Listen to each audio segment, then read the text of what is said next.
Alhamdulillah pada pagi hari ini kita awali di puasa pertama kita.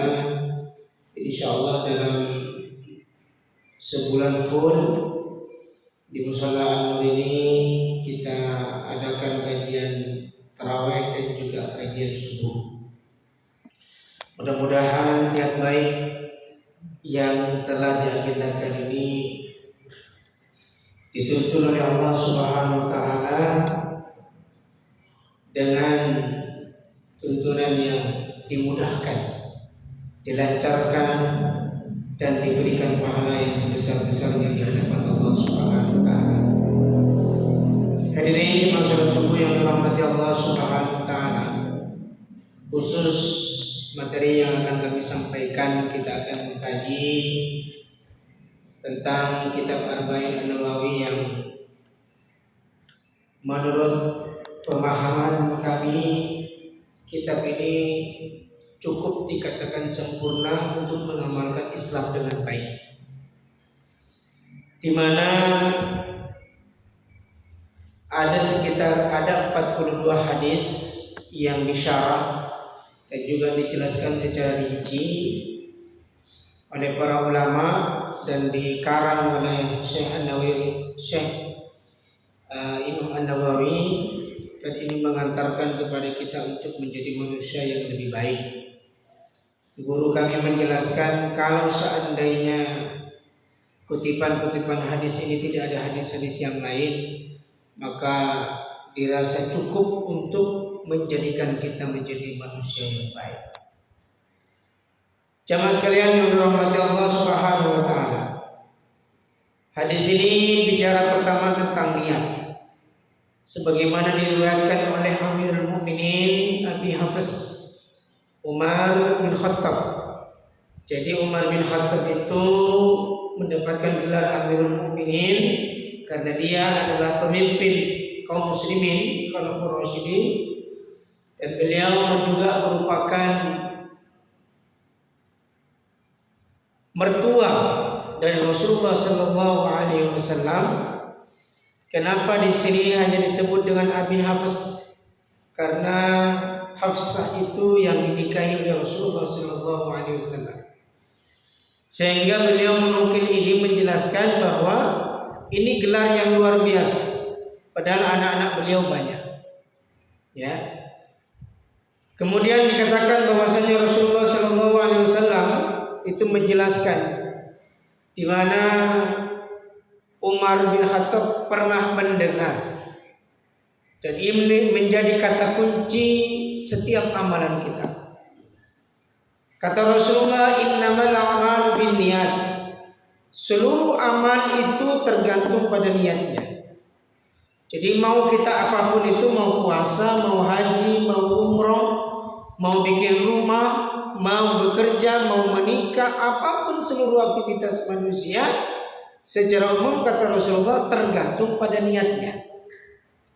Para ulama menjelaskan semua orang boleh pekerjaannya sama, puasanya sama-sama puasanya, tapi orang itu akan mendapatkan apa yang diniatkan. Makanya Rasulullah melanjutkan, wa innama likulli imri'in ma nawa. Dan setiap orang itu mendapatkan sesuai dengan apa yang dia niatkan. Kalau ada orang misalnya puasa, kita sama-sama puasa, maka nggak sama yang didapatkan. Pernah suatu ketika Rasulullah Sallallahu Alaihi Wasallam menyampaikan, di tengah perbincangan itu ada Sayyidah Aisyah. Ini juga diriwayatkan oleh Sayyidah Aisyah, kata Rasulullah, nanti akan ada sekelompok pasukan yang akan menyerang Ka'bah atau menyerang kota Mekah pada saat itu. Kemudian karena tempatnya agak ramai, maka dia ke tanah lapang. Ini belum terjadi, tapi disampaikan sama Rasul. Kemudian maka orang-orang yang berada di sekitar itu akan tumbang semua, artinya meninggal. Lalu Siti Aisyah radhiyallahu anha mengatakan kepada Rasulullah, ya Rasulullah, bukankah di tempat itu nanti juga ada para pedagang? Bukankah nanti di sana itu ada orang-orang rakyat biasa? Nah, apakah nanti gimana? Mereka juga udah meninggal misalnya. Maka kata Rasulullah, semua orang itu akan dibangkitkan nanti sesuai dengan niatnya. Misalnya kalau kita lihat di sebelah kita ini ada alun-alun, ada banyak sekali pedagang. Kemudian mohon maaf misalnya terjadi puting beliung atau angin kencang yang menyebabkan banyak jatuhnya korban mati. Banyak, anggap aja 100 orang misalnya. Bahkan bisa lebih. Maka nanti orang-orang yang meninggal dalam keadaan bencana itu akan dibangkitkan oleh Allah Subhanahu wa taala sesuai dengan tujuan awal dia terletak di situ, sesuai dengan niatnya. Maka kenapa Imam An-Nawawi meletakkan niat ini menjadi prioritas pertama? Karena semua kita tergantung pada niatnya.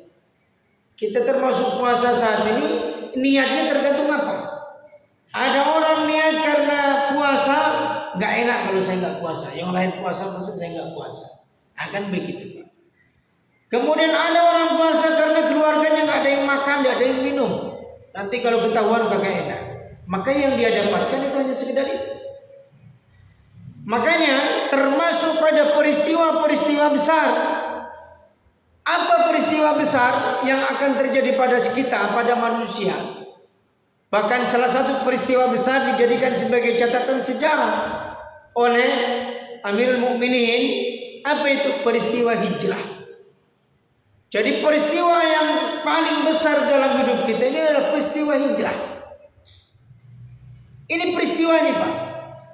Makanya hijrah ini tidak main-main. Ada orang yang dulunya kafir, kemudian dia menjadi Islam, maka dia hijrah dari kafir menjadi muslim. Itu dampaknya luar biasa. Ada orang dari satu kampung pindah ke kota, itu namanya hijrah. Dampaknya pun juga luar biasa. Pola hidupnya berbeda. Saya membuktikan pengalaman soal hijrah dari satu tempat ke tempat yang lain, Pak. Hidup di kampung sendiri, Sumedang Madura, pindah ke Surabaya, pindah ke Jakarta, pindah ke Bengkulu, pindah ke Lampung, pindah ke Sampang, pindah ke Gresik, pindah ke manapun, itu beda. Beda sekali. Pola hidupnya berbeda, tantangan hidupnya berbeda, cara komunikasinya berbeda, cara bergaulnya berbeda, dan itu akan membuat kita ini terjadi perubahan besar dalam hidup kita. Makanya Rasulullah SAW melanjutkan apa? Faman kana hijratuhu ila Allah wa rasulih. Kalau orang itu pindah hijrah dari satu tempat ke tempat yang lain, ya, hijrah dari satu keadaan yang lain, hijrahnya adalah untuk Allah, maka Rasulullah mengatakan fa hijratuhu ila Allah wa rasulih, maka dia akan mendapatkan Allah dan Rasulnya. Ini juga pekerjaan begitu, Pak. Dalam istilah pekerjaan ada istilah lain, istilah hijrah ini, Pak. Ada namanya demosi, ada namanya apa? Bukan esmosi, Pak. Ini pindah jabatan itu bagian daripada hijrah. Pindah lokasi bagian daripada hijrah. Pindah rumah bagian daripada hijrah. Apapun aktivitas kita, kalau hijrahnya untuk Allah dan Rasulnya, maka kata Rasulullah, dia akan mendapatkan Allah dan Rasulnya. Tetapi apa? Wa man kanat hijratuhu lid-dunya yusibuha. Kalau orang itu hijrahnya karena untuk mendapatkan dunia atau yang semisal dengan dunia, pengen naik jabatan misalnya, apalagi nggak punya jabatan, pengen cari kerja, ya. Ada orang istilah yang banyak orang kita ini, Pak, di Madura khususnya, di kampung saya termasuk. Itu banyak orang bilangnya, saya mau ke Malaysia, mau ngapain? Nyari langkok. Jadi nyari langkok. Karena niatnya cari kerja, ya dapat kerja. Pulang-pulang nggak dapat uang. Kenapa? Niatnya cari kerja. Makanya niat itu penting, Pak. Penting sekali, karena itu menyangkut urusan visi hidup. Bahkan itu menyangkut urusan keselamatan hidup. Nah, jadi makanya kalau kita hidup saat ini kita belum tertata niatnya, luruskan. luruskan seluruh-seluruhnya hanya untuk Allah SWT. Karena ini berkaitan dengan, bahkan sampai Rasulullah, nanti manusia mati dibangkitkan sesuai dengan niatnya. Nah gimana kalau misalnya kita mati lagi kerja tapi niatnya untuk ngabdi sama Tuhan, ngabdi sama atasan, bukan ngabdi sama Allah. Kita dibangkitkan dalam keadaan minta ngabdi, apalagi mohon maaf, kita misalnya mati dalam keadaan bermaksiat, kemudian dibangkitkan lalu minta pertanggungjawaban dengan apa yang kita lakukan, kita mau jawab apa? Makanya niat itu persoalan-persoalan yang sangat-sangat fundamental. Ini persoalan mendasar. Ya. Dan perlu kita ingat, kita juga tidak boleh menghukumi niat seseorang, tidak boleh. Kalau dalam bahasa pepatah Madura itu Pak, ada sebuah ungkapan begini. Munda lima colok bisa yabas, tapi munda lima ateh tidak sedang. Jadi kalau dalamnya lisan, dalamnya mulut kita ini bisa diukur Pak. Munda lima colok ini bisa yabas, bisa yokor, tapi munda lima ateh tidak sedang. Artinya apa? Kita ini nggak boleh menilai hatinya seseorang, menilai niatnya nggak bisa. Walaupun seolah-olah itu pekerjaannya seolah-olah menindas, tapi kita tidak pernah tahu apa yang berada dalam dibalik niatnya, Pak. Nah ini persoalan diri kita. Ini bukan persoalan orang lain, tapi ini persoalan diri kita. Tugas kita adalah menyematkan niat di dalam hati kita. Kembali pada hadisnya tadi, Pak. Wa man kana hijratuhu lid-dunya, kalau orang itu hijrah untuk dunia, yusibuha, atau untuk tujuan yang lain, au imra'atin yankihuha, atau untuk pengen cari kawin, pengen cari nikah, pengen mendapatkan perempuan yang ingin dia nikahi, fahijratu ila ma hajara ilaihi, maka dia akan mendapatkan seperti yang dia pengen. Nih ceritanya nih Pak, dulu ada salah seorang pemuda masuk Islam, dia ikut hijrah ke Madinah. Kemudian di situ ada orang yang niatnya bukan karena pengen ikut Nabi, bukan karena Allah dan Rasulnya, tapi karena ada pujaan hatinya yang dia kejar dan pengen dia nikahi. Pertanyaannya adalah, apakah boleh kita niat untuk pengen mendapatkan seseorang? Boleh. Apakah boleh kita niat untuk mendapatkan uang? Boleh Pak. Boleh. Karena dalam hati kita, dalam diri kita, itu tidak dibatasi seberapa besar dan seberapa banyak batasan-batasan kita untuk melakukan niat itu. Tidak ada. Tergantung bagaimana kita mengolah. Ya. Terus adakah yang bertanya begini, bagaimana Pak Ustaz hukumnya kalau kita bekerja di tempat yang buruk atau masuk ke tempat yang buruk? Kira-kira gimana? Nah ini berkaitan dengan hijrah. Maka penting, maka hijrah ini para ulama ya membedakan dua hukumnya. Yang pertama adalah wajib, yang kedua sunnah. Apa yang wajib? Ketika seseorang itu berada dalam lingkungan kafir dan dia tidak bisa mengamalkan keislamannya, maka dia wajib untuk hijrah. Jadi jangan maksa. Kalau misalnya hidup kita ini hidup di lingkungan kafir sendiri atau apa, tidak kuat, dan kita ini nggak bisa mengamalkan Islam, tidak bisa sholat, tidak bisa mengamalkan puasa, tidak bisa menjaga pandangan, tidak bisa mengamalkan syariat dan syariat Islam, maka kita wajib pindah, wajib hijrah. Tapi kalau kita masih bisa mengamalkan Islam dan kita masih bisa berusaha untuk memperbaikinya, masih bisa untuk berdakwah, silakan. Itulah tantangan kita. Nah itu sebagai sebuah pembelajaran bagi kita. Inilah pentingnya Bapak Jemaah sekalian, termasuk di dalam puasa ini. Ya, puasa ini mumpung masih di awal, ayo niatkan. Betul-betul niatkan karena Allah Subhanahu wa taala. Beda.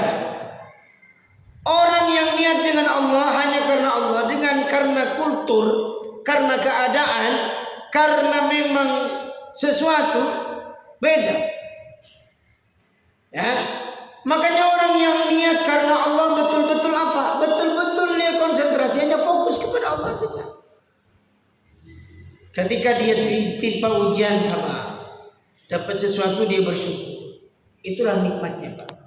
Nah, inilah pentingnya kenapa kita harus menata niat hati kita, niat kita untuk apa? Untuk dipuasa di bulan suci Ramadan. Nah, orang yang niatnya karena Allah, maka yang akan dia kejar Allah, pahala sebanyak-banyaknya, ridha Allah. Jadi orang itu kalau sudah niatnya karena Allah betul-betul ini, maka dia dalam tahapan dia akan masuk kepada imannya berfungsi, Islamnya kuat, kemudian ihsannya akan jalan, ihsannya akan jalan. Maka dilanjutkan dalam hadis kedua ini nanti bicara tentang ihsan. Kalau dalam bahasa kasarnya itu Islam itu bicara tentang jasadiyah. Ibaratkan para ulama tentang fisiknya, iman itu tentang hatinya, kemudian ihsan itu bicara tentang nafasnya. Jadi orang itu kalau niatnya karena Allah, maka nafasnya karena Allah. Saya bekerja karena Allah, saya hidup karena Allah, saya mati karena Allah, saya sholat karena Allah. Betul-betul dirasakan betul itu. Inna sholati wa nusuki wa mahyaya wa mamati lillahi rabbil alamin. Nah, orang yang kalau sudah karena Allah, Allah khaufun, dia tidak akan takut. Ya, wala khaufun alaihim wala hum yahzanun. Mereka tidak ada rasa takut, mereka tidak ada bersedih hati. Sama saja. Ketika ada masalah, mereka tidak terlalu berat dengan masalah. Karena kenapa? Karena dia yakin inna ma'al usri yusra, sesudah kesulitan adalah apa? Kalau dia ditimpa musibah, dia pasti sabar. Kalau dia diberikan karunia, dia pasti bersyukur. Jadi hidup ini simpel. Simpel sesimpel-simpelnya. Kenapa? Karena sudah karena Allah. Jadi kalau dulu di Sunnah itu ada artis aulang karena Allah, aulang ke Allah, itu bahasa ini. Jadi orang itu kalau sudah karena Allah, jadi berdagang karena Allah, jadi karyawan karena Allah, bertindak karena Allah, berpuasa karena Allah, semuanya karena Allah, maka nggak ada yang perlu digelisahkan dalam hidup kita. Tidak ada, Pak. Serius, ya. Dan saya sudah membuktikan itu, Pak. Saya percaya bahwa Allah yang ada di Sumatera dengan Allah yang di Madura ini sama, Pak. Tidak beda itu, Pak. Kok bisa tahu? Iya, Pak, saya pernah, Pak. Saya pernah hidup. Saya itu pernah hidup di daerah kota kecil di Sumatera. Ya. Ternyata Allah kasih makan saya di situ, Pak. Saya berangkat ke sini tidak bawa apa-apa, Pak. Ya. Allah kasih hidup juga di sini, Pak.